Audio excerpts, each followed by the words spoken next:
today's episode of PJ and the Beard, you may wonder why we're holding papers. That's because we're going to do a segment called We Asked for This. Yeah. So just going back through some of the comments that have been left on the channel, picking a few comments out to dive deeper into, maybe. A deeper dive into comment land. Sure. And then that will bring up some of the gear. So you can go out and check out some of the episodes these are associated with or something. There may be quite a few cards popping up here. So the first episode, there's a couple comments from this episode that I thought would be worth mentioning on the show. The first one's from Steve Bright of the famous Black Guitar. He says, and I quote, "The problem," so this is about the Firefly. This is the Ask Expert on the Firefly. We did a couple episodes on the Firefly. It's got a lot of views as far as our channel goes. It is a $198 guitar. So he says, the problem with the Firefly, anything is that you cannot find them to buy, occasionally on Amazon and list, but that is rare. eBay, you get them from a reseller at a premium, so they jack the price on eBay. Why doesn't Firefly have a direct website like Harley Benton from Thomann? The HB brand is pretty good and available. So the interesting thing is I ordered a Harley Benton at the same time we ordered this Firefly, and we've had this for months. And which one am I holding? Right, and the Harley Benton still... It was a back-ordered one. It's one of their new models, so I think it's about 7 to 9 days to get here from them. It's going to look kind of like this, but slightly different. He is right in some regards, because they're hard to find. They hit Amazon, and once they hit Amazon, they're gone pretty quick. Firefly does have a website now. It's www... I don't even know... I guess you put www. Still. On the paper, it just says guitarsgarden.com. And that is the Firefly Brands website. And so you can order off of that as well. But I think what's really happening is they make what they can make, put it on a ship it over here, the ship hits, and everybody buys it. Ship hits the port? Yeah, ship hits the port. That's your thinking. You shouldn't have made eye contact. I would have. I shouldn't have. Next comment for you. Dudes. I'm sorry. This is from Joseph. Oh my gosh, we are struggling with reading. Reading, yeah, English as a second language, apparently. Joseph Revels. Dudes, when I first saw Chris, LOL, I was like, whoa, they have Robert Trujillo. I think that's how you say his name. How did they get the ex-Ozzy and current Metallica bassist on their YouTube show? I don't know if the editor wants to pop up a picture of Chris. I know I'm saying his name wrong, but we're going to talk about that later when we say Tagima, Trujillo, Trujillo. Right. We're going to I think I just conjugated his last name, but yeah, it is kind of funny when the guy mentioned him. Like, yeah, he does look a little bit. He does. Actually, I didn't know who he was, so I had to go look him up, and I was like, wow. So, Tim Murphy, also on the same episode. Great playing by Chris. If you haven't seen that, Chris is a great guy, and he says, and a really good assessment from a professional. I think he hit the nail on the head with that. Firefly sounds fantastic with him playing it, and his tweaking. As an intermediate player, I think the price of Firefly guitars attract a lot of beginners, intermediate players, and probably the majority just play the guitar as it is without doing any mods. It all started with a 335 clone. And because of the $140 price, it just spoke to beginners looking for a hollow body at a rock bottom place. Plays guitars through a decent amp. They sound great. The thin light tellies look great. And as you said, they have cool colors. So match that with the low price. You got a winning combination. Yeah, I totally agree. # true story. There was one other one. Do you want to do that one, or you want me to do that one? So this was on one other Firefly episode we did where we compared this to the SE, the PRS SE Soapbar 2. Right there. Right. Yeah, because we're like... And this was a very constructive comment on that. Yes. All caps, by the way. All caps. From Joe Mama. Right then, I should have known. It's not my mama, though. We'll just wait. It's Joe's mama. Yeah, it's Joe's mama. Effing boneheads. This is a joke, or are they really this stupid? So we think he's talking to us about the other people commenting. Like maybe some other people were commenting and didn't like the guitar, and he thinks they're boneheads. Or maybe because we compared a PRS to a Firefly, he thinks we're boneheads. We'll own whichever. It doesn't matter. It was just funny that Joe Mama. Do you talk to Joe Mama with that mouth of yours? Oh wait, but there was another comment on that. Okay. Seriously, bad fretwork. Yep. Bridge and intonation issues. Right. Microphonic pickups. Mini unbranded potentiometers. Shall I continue versus a PRS? You guys are high. Which that's going to be a theme as well. Yeah, it is. We're not. Go figure. But false information that the pots aren't minis. Right. There's actually an orange cap in there. There's a bone nut on it. Yeah, that came that way. So all I have to say to that is like go watch Chris's review. It wasn't a shootout like which is better, which should you spend your money on. It was more like is there value here? Yeah, to something else that cost a little more on the used market, but had P90s or Soapbars, like to just kind of a little bit of a comparison. Right. And it was the one we had laying around. Have we had the Harley Benton, which we're going to do? We're going to compare those two, but that's the one we had in-house at the time. And we'll probably compare this to the Harley Benton. And this was the only thing that was really changed. Just a bridge. That's it. You know, there was a couple adjustments made, not filed out or whatever. So yeah. But you know what? We wanted to start a conversation. Right. And if we bring joy to your life by letting you yell at us in all capital letters and call us boneheads, then so be it. Mission accomplished. Every court needs a jester. Right. And here I am. We're not totally upset about it. The village called. They're missing their idiot. Hi, I'm here. So, do you want to do the Red Witch one? Sure. This comment came from on the pedal cam here, which will probably be up. This Red Witch Pentavocal Trem, which came out of do I need this? Do I have that? I had an Empress, and so I went down this Red Witch path, and immediately instead of selling a Red Witch pedal, I bought another one, and I like Tremolo, so I got this Pentavocal Trem. It's got a million features. I think I dialed it up to one I like a lot in this particular thing.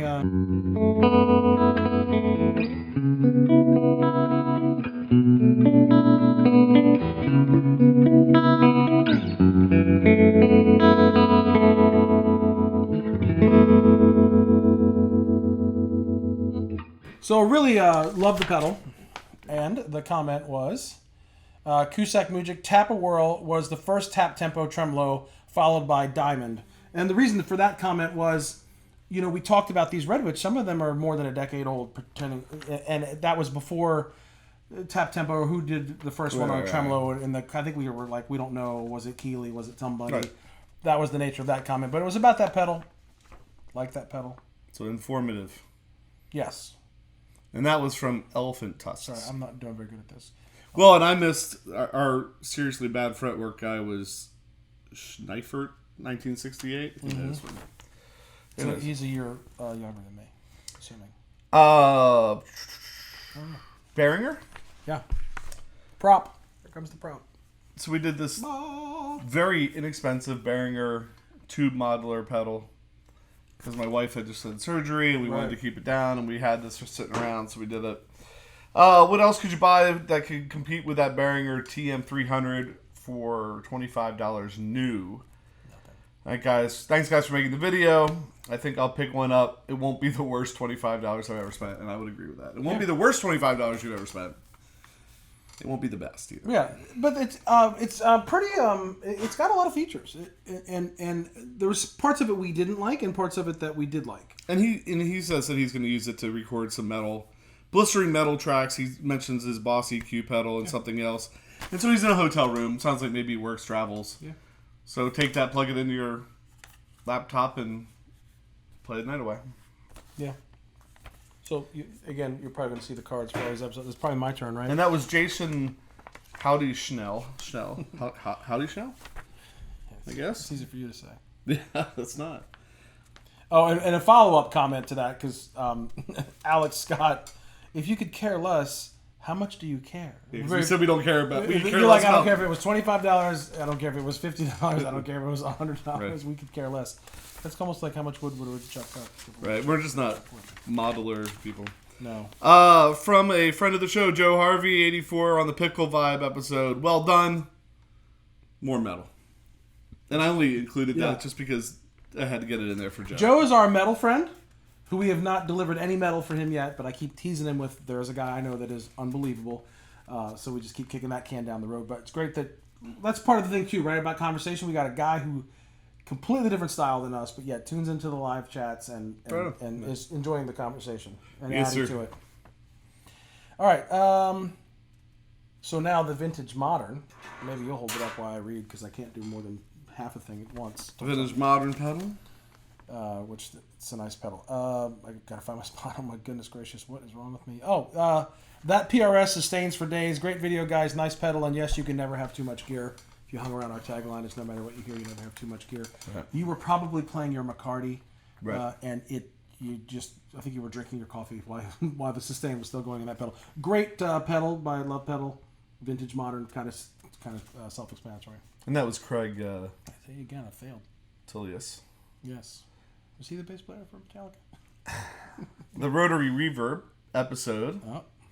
Ted Stryker asked, "Are y'all stoned?"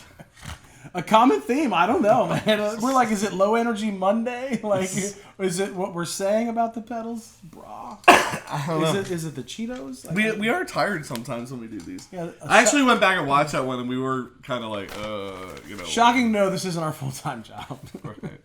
Are you gonna play the Rotary Reverb a little bit later? Is that what? Yeah, well, we can do that. So, Rotary Reverb is under the.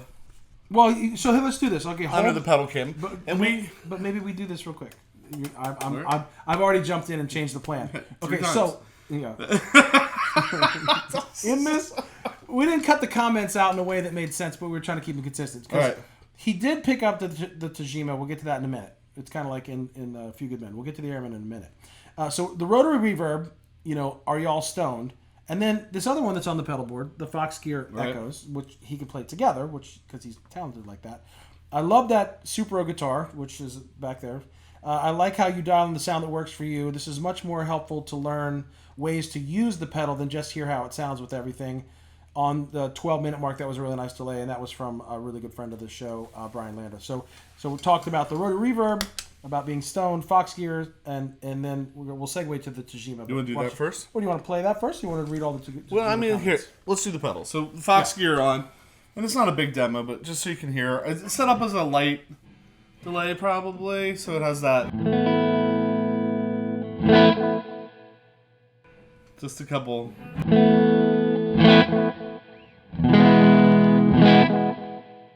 And if you were playing it, it would have a lot more. But it's a nice.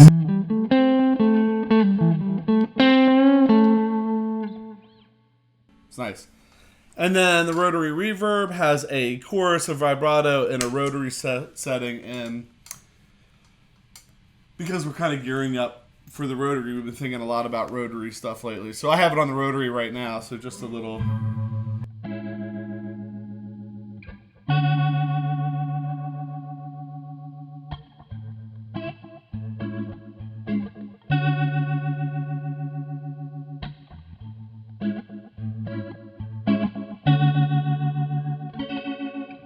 And we've been talking a lot about Rotary pedals. Well, just that pedal in general. We've reviewed a lot of Lovepedals on this show, and that is one of my top two. Yeah, that's really special. It's a warm pedal. Right. So now that would take us to the Tagima, and because I've read two, it's your turn. All right. So well, first of all, I got to mention, shout out to all the guys from Brazil.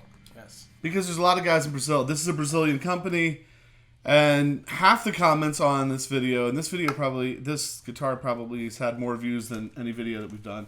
I think the one we did with Etsy has right? Mm-hmm. Has last I looked, 4,000 to 5,000 views on it, which is a lot for a bunch of little posers like us. And so. Yeah, they're all like, I have a Tagima. Yeah. There was 100 of them. I wanted to put them all in there, but all you guys from Brazil that are watching, thanks, man. We appreciate it. And I can say guys without being sexist because I think they are all guys. Even looked at, I think we've had one girl watch our show at some point. So the first comment on that was Tagima, because we were asking how to say it in the Strat Dare to Compare. Tagima. But what about the second comment? Tagima. So is this person giving us a definitive answer or giving us two? Because my friend. Oh yeah, it is different. Tagima or Tagima. Right, because the other episode we had for a different Tagima was a friend of mine brought his Strat style over, and this is the one that it might have been because he's like, I'm like Tagima, you're like Tagama, potato, whatever, and Dan's like Tagima. So we still don't know the right way. So someone could tell me Robert Trujillo's name and Tagima would be much better. The world may never But know. that comment actually came from Julio Soloto, or is it Salati? Salatai? Read the next comment. Oh, okay. All right. So the Tagima Strat style, we segue back to that one. That was from Tim Morphy. Sorry. The pickups sound great in this Tagima. If you're going to spend $190 on a Strat style guitar, I don't want to spend any more on mods. So I think a fair comparison would be the Squier Affinity, which retails for $199, because we compared it to a vintage or a deluxe, American deluxe. Right. From 1999, so Yeah, or 98. Right. I do like the maple fretboard, which you don't typically find at this price point. I got my Tagima TW61 and love it. And as the Beard said, there are no fret sprouts on the TW61. It sounds great out of the box. I'm enjoying the channel. Don't know why you don't have more views. We're fixing that. You should have. I'd like to see this guitar played against the Affinity because very popular Strat at this price point. All the best. So, Yeah. Good comment, right? Like, we knew that we were like David and Goliathing it more or less, you know, but again, just we see if there's any value. Right. Not is it as good or better, or just how's it sound in comparison? Is there any value there? And then the last one on the Tagima that we pulled. Okay, so it's like comparing a Chevy to a Cadillac, but I think the Tagima held up pretty well. I agree with PJ that the neck pickups sound really good on the Tagima. For the price of the Tagima is good value. As I mentioned before, I'd like to see a comparison between an Affinity Strat. And so, is that the same guy? Yeah, it's a follow-up, sort of. Yep. Follow-up. All right, so cool. I think that's it for now. So anyway, thanks for leaving comments. I mean, we kind of wanted to do this just to show that we appreciate getting the comments. We enjoy reading them. We enjoy when they pop up. You get the little notification that you've commented, and we like that. Gives us that... it gives us the reason. Well, it's kind of what we wanted, right? Right. The underlying excuse was to play gear and hang out. Right. And mission accomplished. And then the other was to... Start a conversation. Right. And even if you're being called effing idiots or asking if you're stoned, it's still a conversation. Right. Bra. So, you're going to play this Firefly through that Red Witch? Yes. And I'm going to turn on the echoes, the rotary reverb. Are you going to get to the one or no? Yeah, I'll turn on the So the idea here was, like, all the ones that we had plugged in, we're going to play that the comments were made, with the exception of the direct drive. And I guess if we were not totally lazy, we could have put the vintage modern on there. But yeah. Hindsight and these glasses of 2020. So we're going to play out, yeah. Leave some more comments. Yeah. We'd love to hear from you. Please subscribe to the channel if you haven't done so already. That's actually the people that are now subscribing. It's helping us to make some cool things happen. Yeah. And so there's some cool things coming up with some tremolo pedals. And with that, I'm PJ, on behalf of the Beard, reminding you that no matter what you hear, you never have too much gear.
I started laughing in there because I messed up, so I did it 3 times. Because if you do it 3 times, it's not a mess up anymore, it's jazz, right? So we'll see. You might have gone one extra overachiever.